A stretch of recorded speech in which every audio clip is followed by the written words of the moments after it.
ikhona indawo kamthimbeni omkhulu ebukhosini buka uNkulunkulu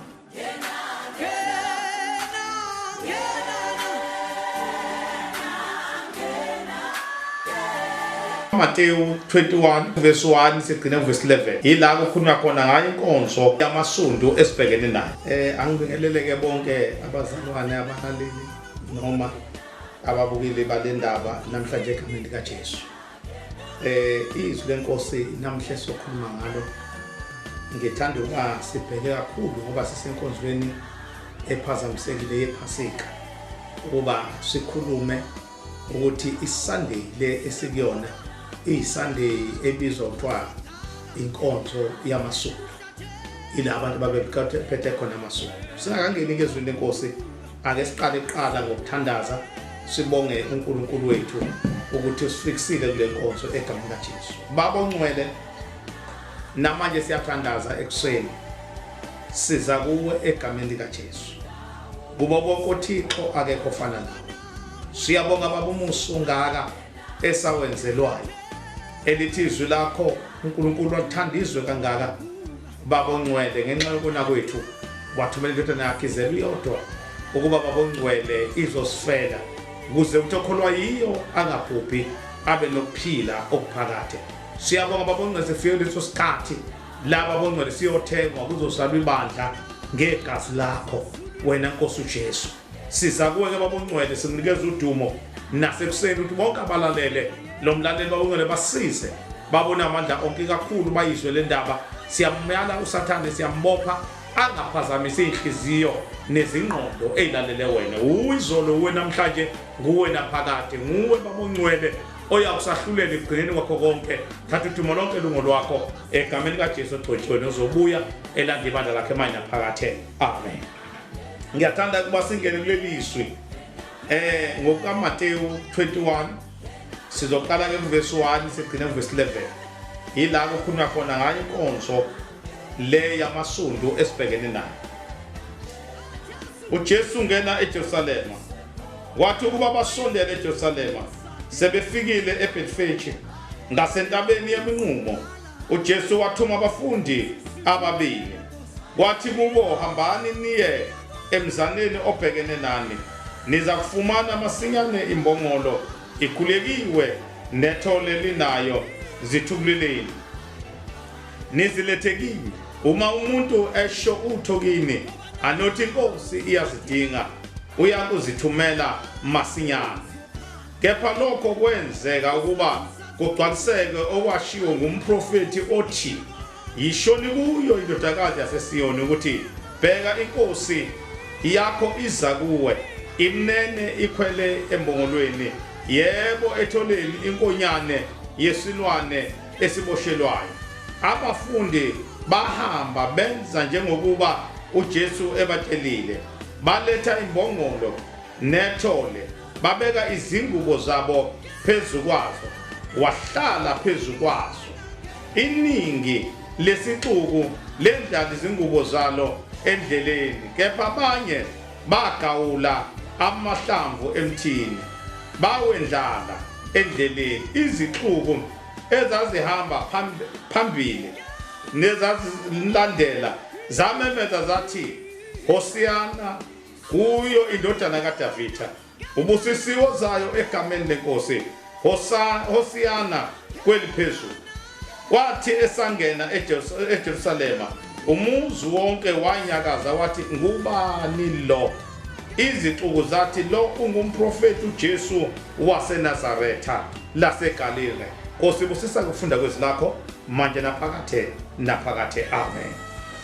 Asingeneni ke kule ndaba namhlanje uNkulunkulu ayilethile yokuba sikhulume ngalolu suku lwale Sunday. Okokuqala ngicela abantu bak-understand uJesu uyongena eJerusalem. Uma eyongena eJerusalem yena uhlala endaweni okuthiwa iBethani. Ilapha ahlala khona. Uyasuka ke uyadlula manje uya eJerusalem. umgwaqo oya eJerusalema osuka ngakhona uzodlula usuka ngakoJeriko ubheke khona. Uma isebheke khona usethi kubafundi bakhe hambani ningilandele nanti ithole lembongolo. Okokuqala engifuna ukusho uMatthew namanye amavangeli uMatthew wenza umahluko uthi ithole lembongolo la liboshelwe nonina. Nonina naye eboshelwe khona lapho zazimbili imbongolo. Kodwa uMark 11 verse 2 noLuka 19 verse 30 bona bakhomba ithole lembongolo lodwa. Uma efika ke uJesu ebehamba bolandela lo thole lembongolo bayalifica linonini babuya nazo. Uma bebuya abafundi naleli thole lembongolo kunalento ke bazalwane bami eyenzakalayo engicethe abazalwane bayithathe kahle bayabuya nethole lembongolo.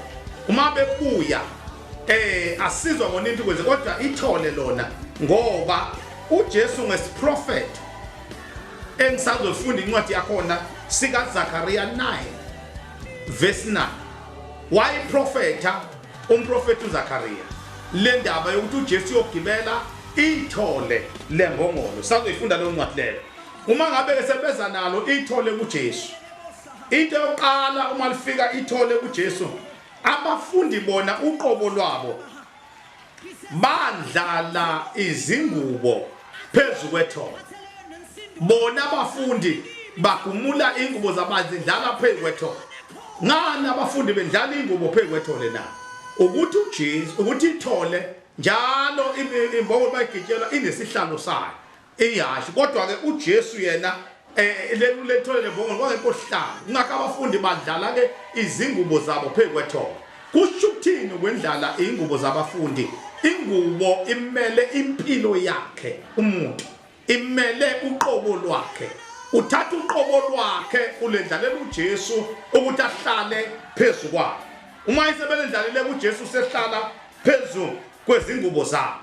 Singakaqhubeki ukuthi sichaze ithole lembongolo. Uma isesemdlalileke leli thole ake siyele kulo leliswi lokuthi why uJesu agibele ithole lembongolo ngoba kumele siqale sichaze ukuthi lilo nithole why uJesu engagibeli. Asiqhubekeni icala uZakaria 9 verse 9 ugibela ithole lembongolo okaJesu verse 9 inkosi yaseSiyoni. iSiyoni kuthiwa inkosi yaseSiyoni ubizwa ngenkosi yaseSiyoni okuyilona cala elwagweba uJesu wagwetshela leli cala lokuthi ubizwa ngenkosi yaseSiyoni. Ubizwa ngobani inkosi yaseSiyoni na? Thokozani kakhulu ndodakazi yaseSiyoni. Umakuya ngeSiyoni abangcwele indawo leyo ibizwa ukuthi abasesayoni noma mhlawumbe okuthiwa yiSayoni nina abantu baseSayoni kushiwo abazalwane. Kuthiwa kabathokoze kakhulu jabulani nokujabula ndodakazi yaseJerusalema. Ilapho uJesu ayekhona uya eJerusalema. uJerusalema yini na? Umuzi ongcwele, umuzi okhanyayo, umuzi owaziwa ukuthi umuzi wabangcwele. Uthi ke ndodakazi yaseJerusalema kungenye indlela nina mzini ongcwele bheka inkosi yakho iza kuwe. Asibaleke okokuqala ilungile, inkosi ezayo ingelungileyo. Okwesibili inensindiso okwakuwukuthi sekungena insindiso ngaleso sikhathi ithobekile. Okwesibili inkosi ithobekile ikhwele imbongolo ithole inkonyane yembongolokazi okuwukuthi ke la umprofeti lo prophetic ke singakhohlwa abazalwane ukuthi uprofeta ku-Old Testament sisazongena emva kwaMalaki bese siya kuMateyu okuthiwa 400 plus yes owawubizwa nge-dark ages.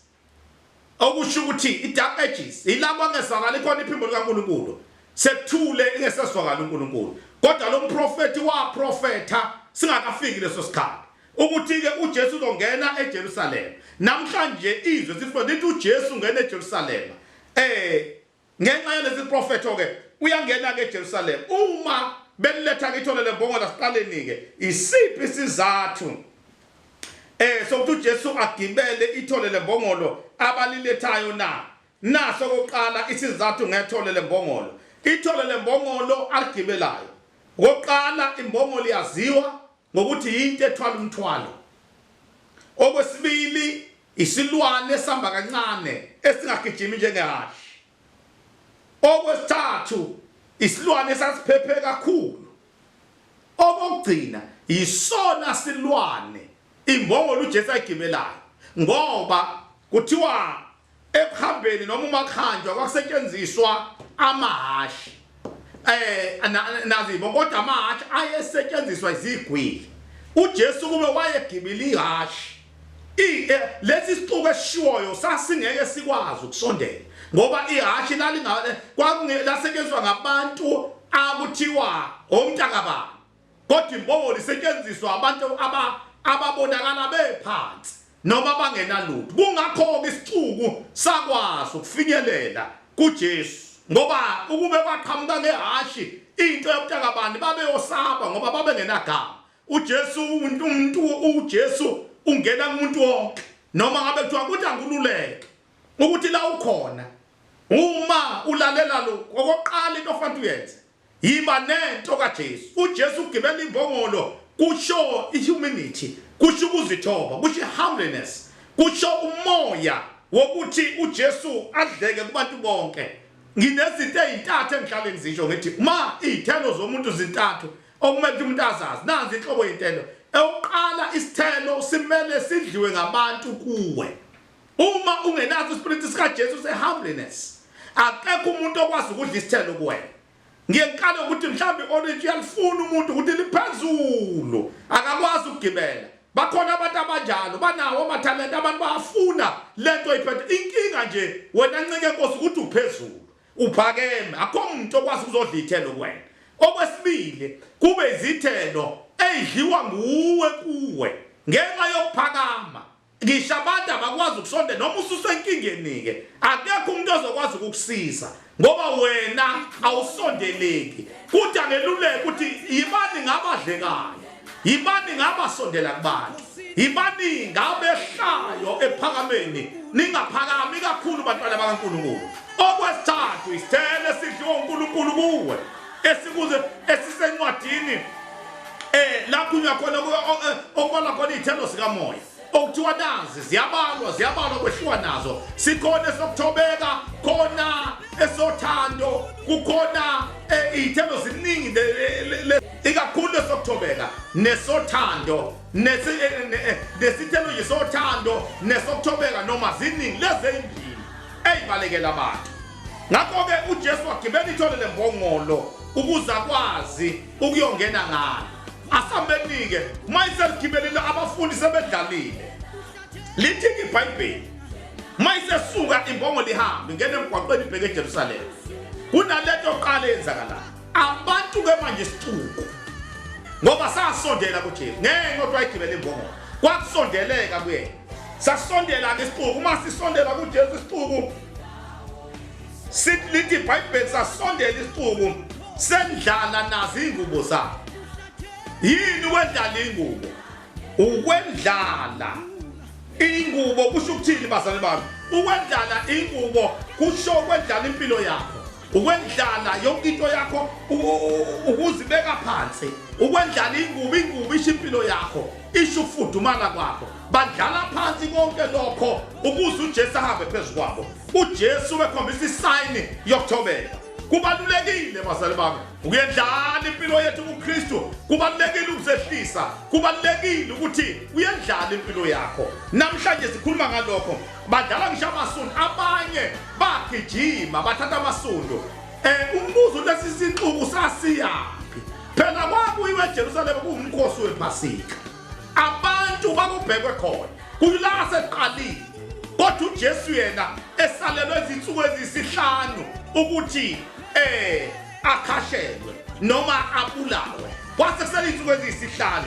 Kungakho bonke abantu batholakala kalula babe semkhosini. Ngisho amasosha esobulala uJesu aye khona emkhosini ngoba akho umuntu. Lithi iBhayibheli bamemeza isixuku. Nanka amazwi ayememeza ngazo. Hosana, Hosiyana kuyo indodana kaDavide. Mabesho njalo babekhomba ubukhosi bukaJesu.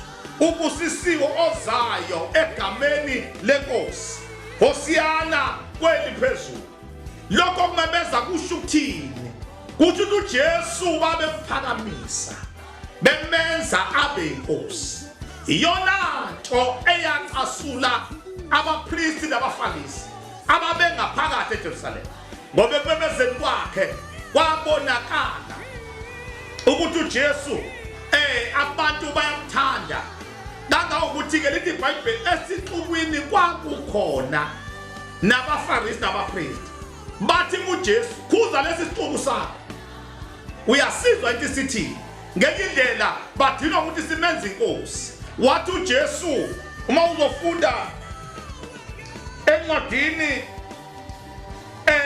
la khona uJesu eveza khona le ndaba ukuthi uma bengathula John 12 verse 18 kanti bemdumisa kanjalo wasezothi ke kuLuka 19 verse 39 to 40 Luka 19 verse 39 to 40 uthi uJesu uma lesi sixuku nithi akusithulise uma ke sathula lesi sixuku sathula lesi sixuku siyonele sithule kodwa amatshe ayokhuluma okuthi kanti uJesu akasweli into emkhonza into engamnikeza udumo ngaleso sikhathi wayibukela ubukhosi bakhe ngesibindi ukuthi abazi ukuthi njengoba bebenza inkosi bemphakamisa ngempela uyiyona lithi ke iBhayibheli ngaleso sikhathi yilabo abadinga khona uma esedlula uJesu eseyongena ke phakathi eJerusalem wangena phakathi uma yengena nje khona lento eyenzakalayo sengizoqeda nanto oqala oyenzakalayo uma yengena uJesu ngaphakathi